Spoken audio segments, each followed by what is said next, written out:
Hi, it's Chaturaj and thanks for clicking on my video. Today we will be learning about comparative advantage theory given by David Ricardo in 1817. So unlike absolute advantage theory which was given by Adam Smith, it was the ability to produce more amount of goods using lesser quantities of inputs compared to the other country. But here in the comparative advantage theory, it is the ability to produce goods at lower opportunity cost. So, so in comparative advantage theory, the ability to produce goods at lower opportunity cost. So it has few assumptions.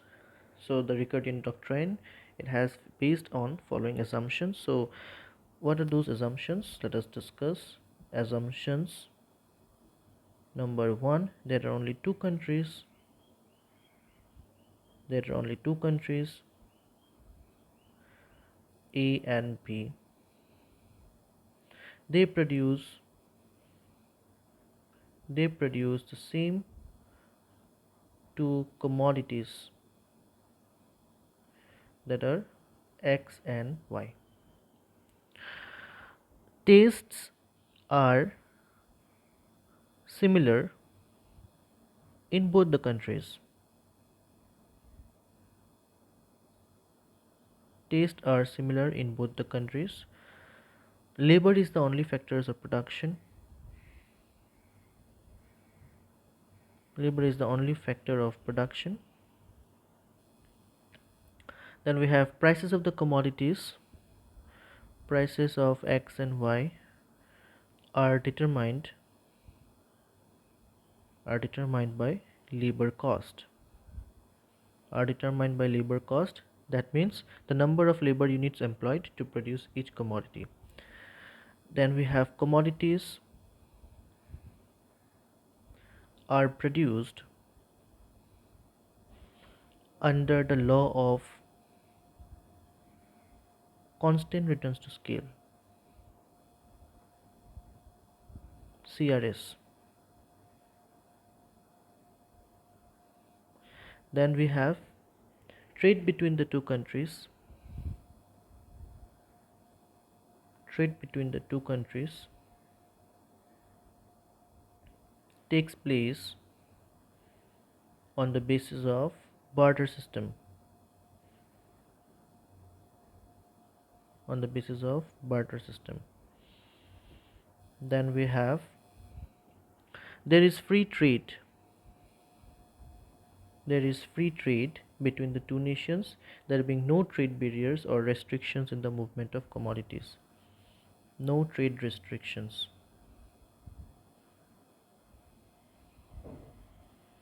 Barriers. No transportation cost. There is no transportation cost involved in carrying trade between the two countries. And at last we have the international market is perfect. The international market is perfect so that the exchange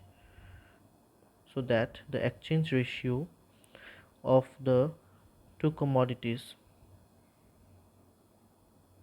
is the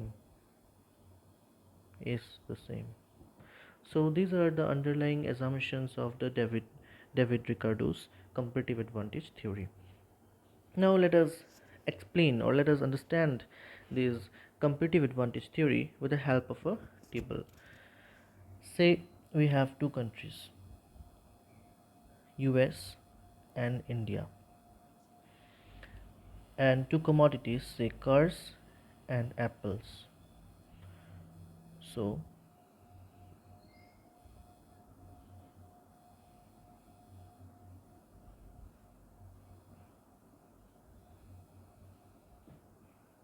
similarly, here we will be writing it as output per worker, and in the same other column side we'll write as opportunity cost.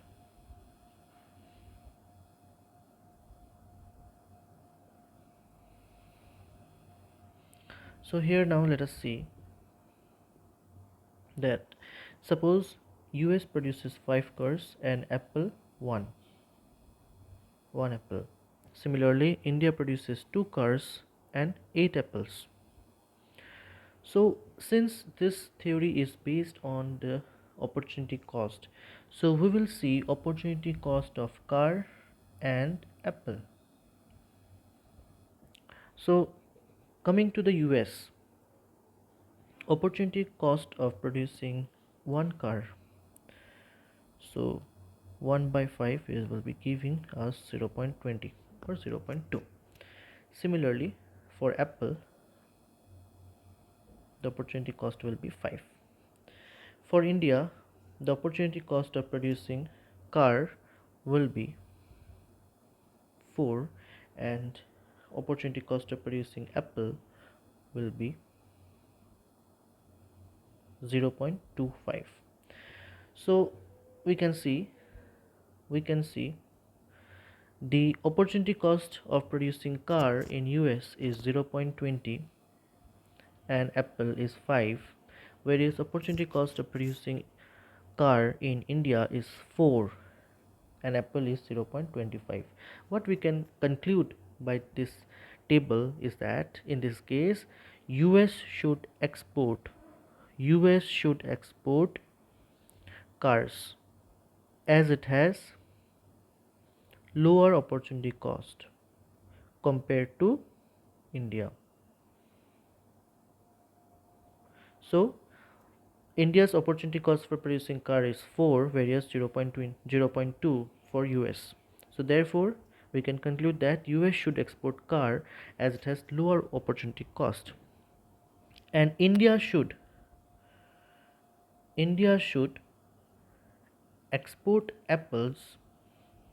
India should export apples as it has lower opportunity cost in production of apples. See here, India's opportunity cost for producing apple is 0.25, whereas US opportunity cost for producing apple is 5. So here OC apple for India is less than OC US apple.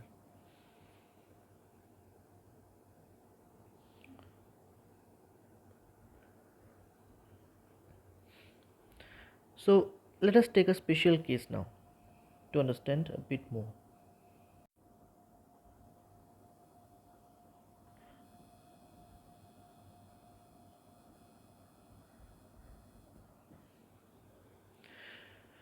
So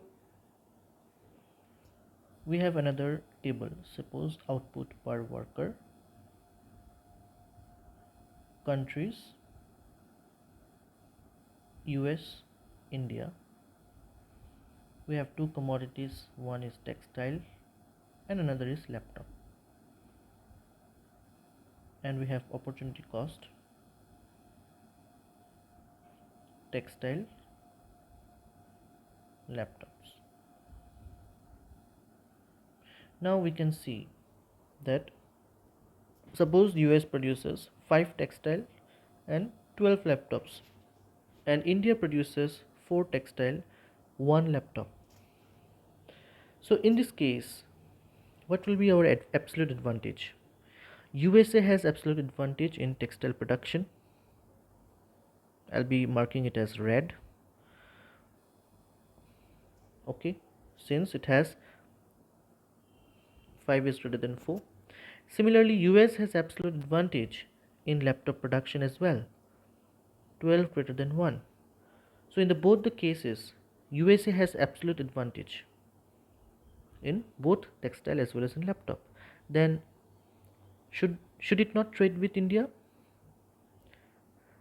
Since US has both the commodities absolute advantage than India, so why trade will take place? So according to absolute advantage, trade will not take place. In this scenario, trade will not take place. So this is one of the advantage of comparative advantage over absolute advantage. So here how we can distinguish that one which commodity United States should specialize in. So this we will be getting to know by the opportunity cost. So the opportunity cost of producing textile for US will be 12 by 5 is 2.4, whereas opportunity cost of producing laptop will be 5 by 12 0.41. Similarly for India it will be 1 by 4 is equal to 0.25, and for laptops it will be 4 by 1 is equal to 4. Now what it depicts, it shows that according to comparative advantage theory, USA has lower OC in producing laptop. USA has lower OC in producing laptops compared to India. Why? It has 0.41 as compared to 4. And India has lower OC. India has lower OC in producing textile compared to USA. Why? India's OC is 0.25 for textile as compared to US's 2.4. So why by this we can conclude that USA should focus only in production of laptop and India should focus only in textile production. So what is the crux? What is the crux? So this is actually all about the comparative advantage theory. So what is the crux which we can get to know from this theory? That difference difference in opportunity cost difference in opportunity cost is due to technological difference. Technological difference.